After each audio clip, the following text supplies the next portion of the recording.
soup.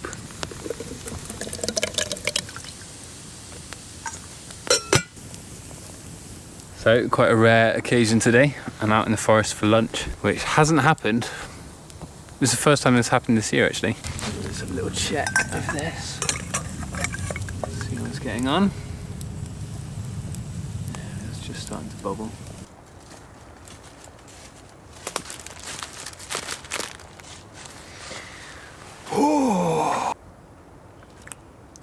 I feel like I don't know how to start this Q&A. I realise that I probably can't eat soup and do the Q&A at the same time. So I'm going to finish this and then start the Q&A. Cue the intro. So, first question from Bob Bobson. What do you do during a very strong storm? That's actually a really good question. And recently, like the last couple of weeks, it's been actually really stormy here. We had Storm Doris. In the last couple of years, we've started naming our storms in the UK, a bit like they do in America. So on the night of Storm Doris, I was obviously sleeping outside, and I have actually slept in quite a few storms. And what do I do? Well, there are several things I do. First and most important thing probably is to find a naturally sheltered spot. So I avoid hilltops and I avoid just like exposed places. So yeah, first thing I do is find a really sheltered spot. Second thing I do is use this tarp, which is different from my normal diamond formation tarp. And obviously this you can peg out, in 1, 2, 3, 4 places. And if it's really, really windy, you can peg it out here, like here, and over there as well. And obviously if it was stormy, I wouldn't have it high up like I've got it right now. I'd have it low down about here and with really steep sides, and my hammock will be tucked right up in it. And so not only is the place I'm in like naturally sheltered, but I'd be sheltered by my tarp as well. And yeah, when I peg up my tarp, the last thing you want is it blowing away in the night, when it's pouring the rain and the winds are really high. If I know the wind's gonna be quite strong, I'll peg it out to trees, not to pegs in the ground. And if there aren't any trees, then I'll just make sure those pegs are driven really, really deep, and just, super secure. And then the other thing as well is I always look up. I make sure I don't sleep under any kind of precarious looking overhanging branches, which in a storm could like snap off and then fall on me. And then also I check the trees kind of near to me as well to make sure that any of them aren't like rotten and also might fall down on me. I mean, I've slept out in the forest hundreds of times now. It's coming up to 3 years that I've done this. And I've only ever heard trees fall in the distance. I've never actually seen one fall. But, it is a risk, especially during a storm. That's when they're going to come down. So, but if you're in a sheltered spot and if you've set up your tarp correctly, you can obviously hear the storm, but you don't feel it at all. Yeah, great question. Really good question. All right. Ving or Vantu, maybe? I don't know. How do you plan what food/rations to bring? Do you follow a meal plan, count calories, etc., or just eat till you're full? I don't follow a meal plan and I don't count calories. Actually, when you're outdoors, you're up on your feet a lot. You're doing things. It's very, very, very physical. Just setting up the tarp and making my fire and, doing all the things you need to do, trekking uphill to find a good spot. It's all just brilliant exercise. And so, I honestly just try and have as many calories as I possibly can. But yeah, I'd like to get a bit more creative with the meals that I like to experiment a bit more with new meals actually, because I often end up just doing the same old things.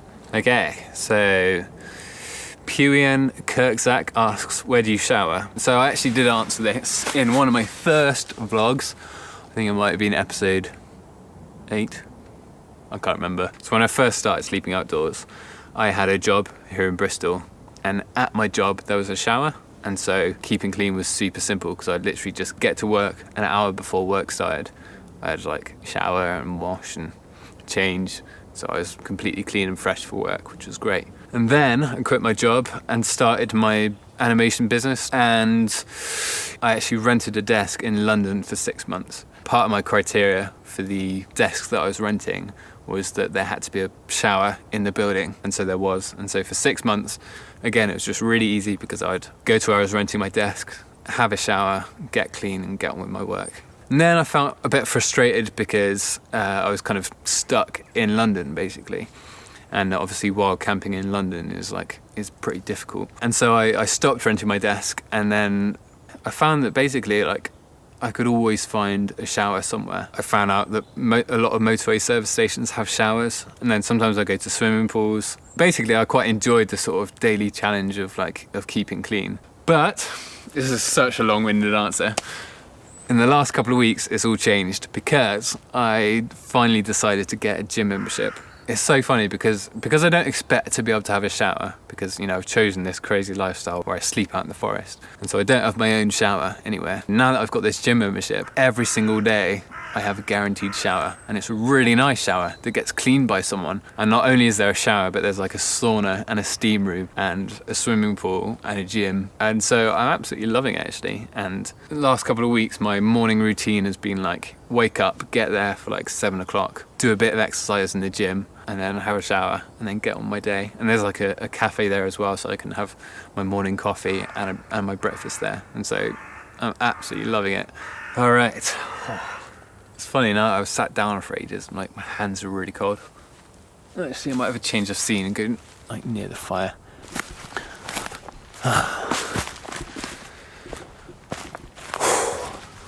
Oh, that's better. Right, next question. It's from Buddy Glass 1955. You said that you've been really busy working 12-hour days, which sort of insinuates some amount of stress. How has your lifestyle influenced your experience of stress? That's a great question, actually. Really good. I do get stressed, but my experience of stress definitely has changed since sleeping outdoors. Just because you get such a sense of perspective, basically. I remember this was one of the biggest things that I experienced when I first started sleeping outdoors, because I had a job, and I used to get stressed at my job because you have really intense periods where it's really busy. And then suddenly, I'd come out to this beautiful place, to the forest. It's just so naturally calming and beautiful, and you're surrounded by life. You're surrounded by these trees that have been alive longer than I have and that will continue to live on after I die. I don't know. It's you step out of the city, you step out of sort of human society, out into the woods, out into the landscape, into nature.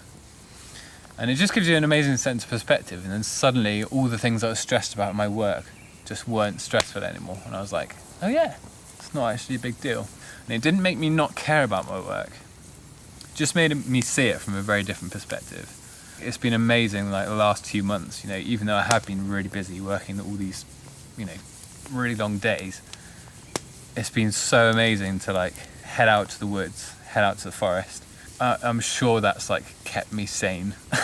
I'd be intensely working on my laptop all day, and then I come out here and it's incredibly, engages all my senses, and it's incredibly physical. It's just such a contrast. It's like hitting the reset switch every day, and all the stress of the day just it does have an amazing effect on me. So yeah, definitely being out here is influenced my experience of stress in a really positive way. Okay, Bob Bobson again. You afraid of Jack the Ripper at all? Serious Q. Again, when I first started wild camping, on my first night, I woke up loads. Basically, anytime there was any sound, I was like, who's there? I was expecting someone to jump out of the bushes and murder me in the night. I think that's quite a natural thing, because the forest to most people is an incredibly unfamiliar place, especially the forest at night time. It's like a physical manifestation of the fear of the unknown, basically. You just project whatever your fears are into the forest. But in reality, the forest is a place that now feels like home. I do see other people. I see dog walkers in the morning. I see cyclists at night sometimes. I've never bumped into anyone at night, and I've slept out in the forest hundreds and hundreds of times. And so I try not let irrational fears kind of get the better of me, because my experience of humans says that in general, most people just want to be nice, want to be kind, want to be generous, are curious. And there's just one or two people who are probably slightly disturbed, and I don't think about it, I don't worry about it. All right, so Danny Safari asks, would you ever travel to the US to do what you do? Yeah, I'd absolutely love to. The only place I've ever been to in America is California. I kind of lived and worked there for about 3 months back in 2008. Did an internship with an animation company in Santa Monica. Yeah, it was amazing. You know, met some amazing people and just had some great experiences. Yeah, I really love America actually. Obviously, it's like a spectacularly diverse and beautiful place. And so going to the US would be amazing, but I'd love to go with someone who knows like the plants and the animals and you know, things like that. But yeah, I'd absolutely love to go to America and do what I do. Nico Miranda. Hey Steph, glad you are back. What do you do with your dry tarp? Do you mean wet tarp? I work really, really hard when I'm out in the woods to keep my gear clean and dry. So I keep it up off the floor, and I'll, you know, if it's raining, I try and make sure that it stays as dry as possible.